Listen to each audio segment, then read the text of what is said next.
Alright, so here are my thoughts on Hans Christian Andersen's The Little Mermaid. Not just The Little Mermaid, this is Hans Christian Andersen's The Little Mermaid, and yes, they it does warrant his name's inclusion in the title, because that basically implies that it's true to the original story, and yes, I would say this most certainly appears to be true to the original story. So yeah, the story is, we got a mermaid in this movie, and instead of Ariel, her name is Marina. I don't think she has a name in the original story. I think it's just the Little Mermaid. So yeah, they gave her a name in this version, and then 14 years later, she'll be known as Ariel. Um, but anyway, yeah, Marina is, she. It's mostly the same story. She becomes infatuated with this human prince, and so she asks this sea witch for help. Yeah, she goes to the sea witch to help her, and she wants human legs so that she can like marry the prince, but it comes at the cost of her voice, and but yeah, they added a couple extra little, or this original version has a few extra bits of information, like if she doesn't marry the, or if the prince marries somebody else, then what was it, the dawn after his marriage, after his wedding, she dies and turns to sea foam. And yeah, also in this version, she can't turn back into a mermaid. Like I know in the Disney version, one of the conditions is that if she doesn't marry him within one day or some certain amount of time, she turns back into a mermaid. But yeah, in this version, she can't turn back into a mermaid. She's a human forever. Um, so yeah. Um, but the prince ends up falling in love with this other lady who, he mainly credits for saving his life, even though she just aids him after he washes up on the beach after Marina already saves him.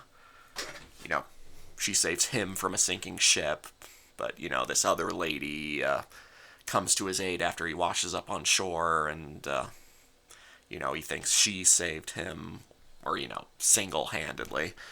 Um,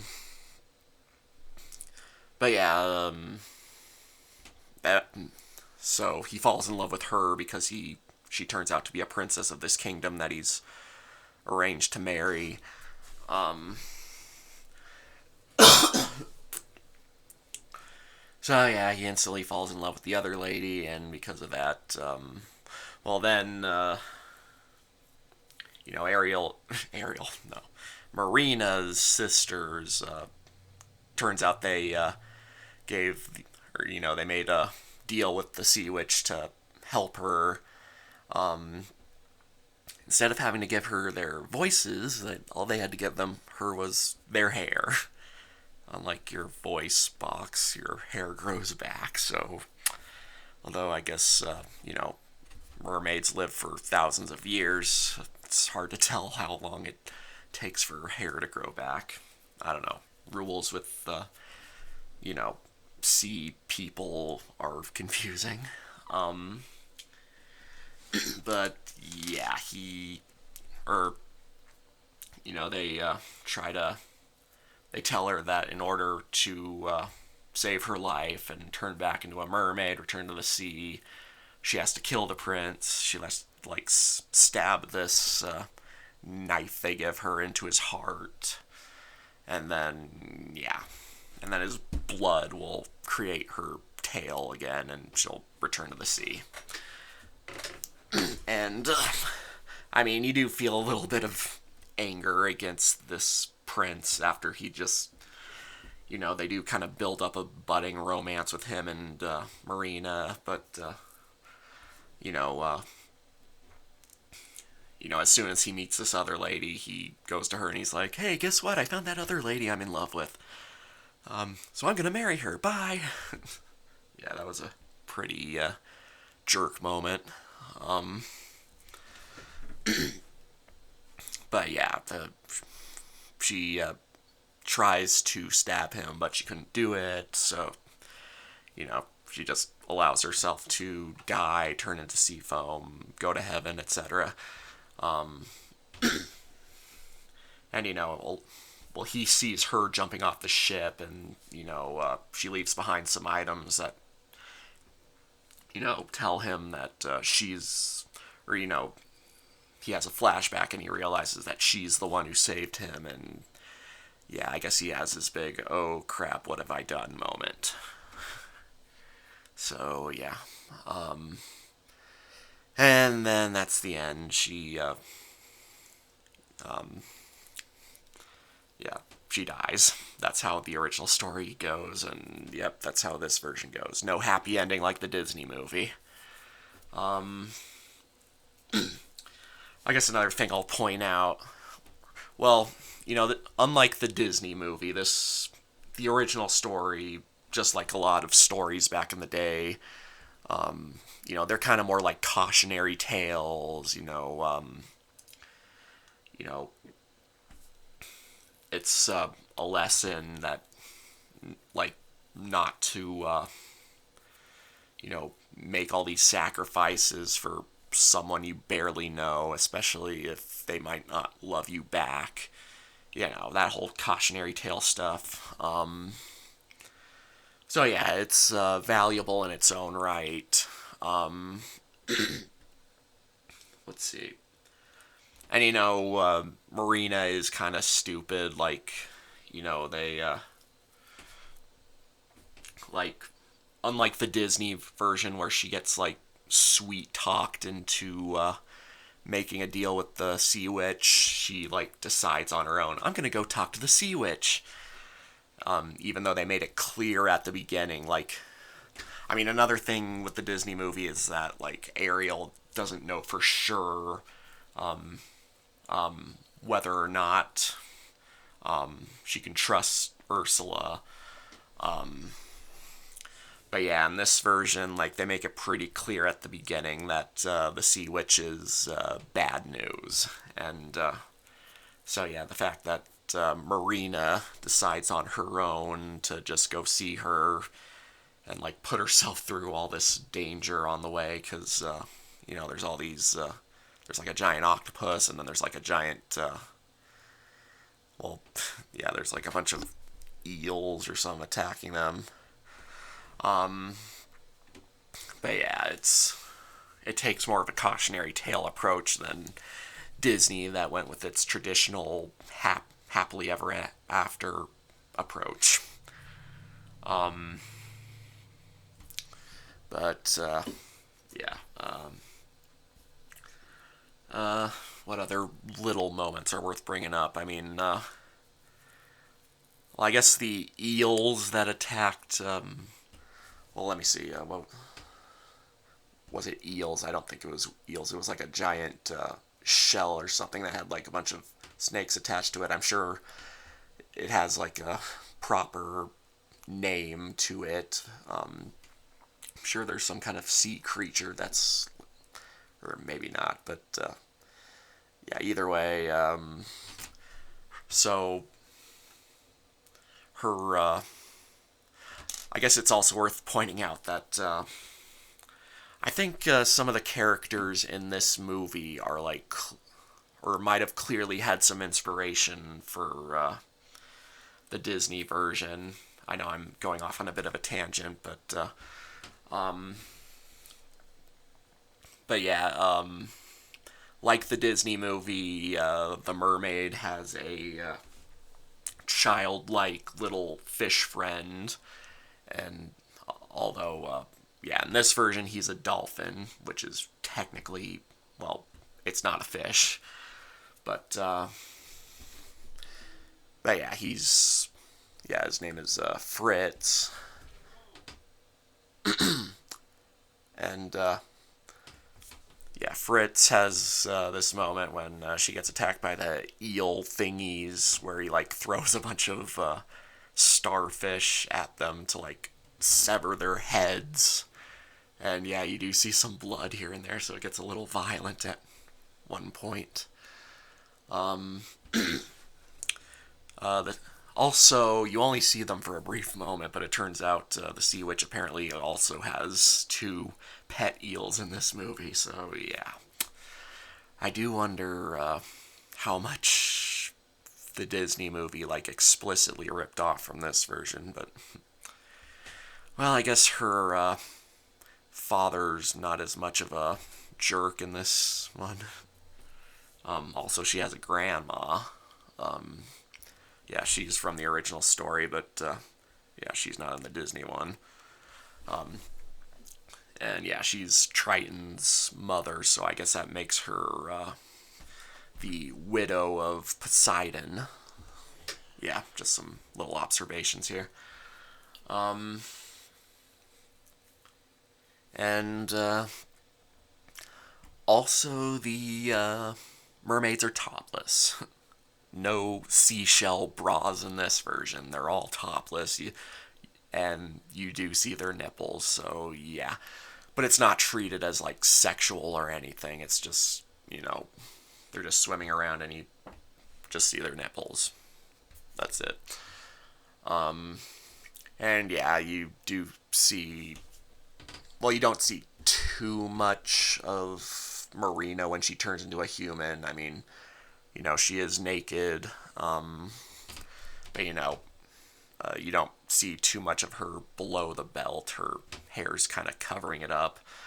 Um, but yeah, it's not treated well. There is one like servant at the castle who pervs over her for a moment, but that's about it. Um, See anything else? Um, so there's this cat that's trying to stop her from getting married and to the prince, and I thought it was like the Sea Witch in disguise or something, but I don't know. Somehow the cat managed to influence like the king and queen and the chamberlain that works for the prince and stuff. It's confusing. Yeah, I thought the Sea Witch was like, you know, having influence over these people or something, but um, actually, I'm a little confused by some of the descriptions here. It says here, let's see. It says the cat is the main antagonist of the movie, despite being Ford's loyal cat. Yeah, the prince. But yeah, it also says the Sea Witch. Unlike other versions of the story, the Sea Witch is not evil. Could have fooled me. She seems like a straight up Sailor Moon villain at the beginning. Um, I mean, I guess her intentions weren't all bad. She might just be doing her job or something, but they clearly play her up as a bad guy, or bad lady, you know what I mean, as a villain. Um, but I guess it doesn't matter. They don't defeat her or anything in this movie. Um, but yeah, those are my main observations. The animation is very nice. It's very pretty looking. Um, what else? I did watch the English version again. I almost watched the Japanese version, but the subtitles were a little too weirdly composed, if you will.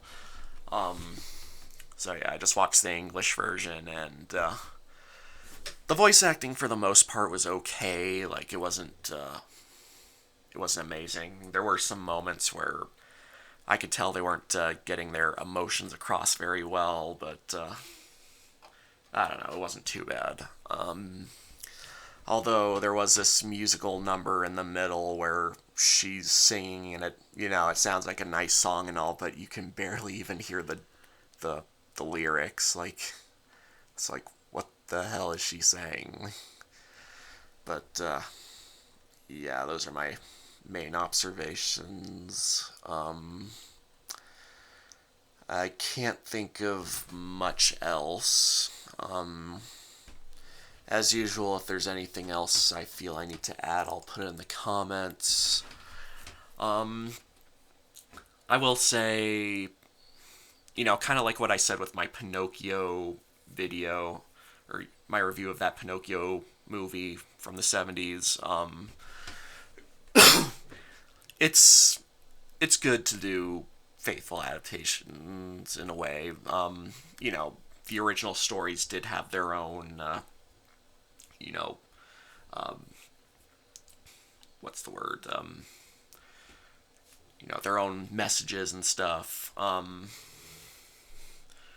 But yeah, again, I will say I think I do still like the Disney version better. But that one's mostly because that one still, you know, gets the story and characters across the best. It has the most going on, or it's got more going on than this movie for the most part. Um, I mean, you could question some of the morals in that version because, you know, they don't play up the angle that this version plays up, where it's kind of foolish for the mermaid to make a deal with a witch to you know try and marry some guy she barely knows. Um, the Disney version doesn't go for that. It just goes for the same old princess, love at first sight story. Um, but I don't know. I think I still say the story and characters and overall motivations kind of, that's kind of what Disney excels at. Um, and that's kind of how they manage to make all these old fairy tales their own. Yeah, it's the same way I feel about Pinocchio.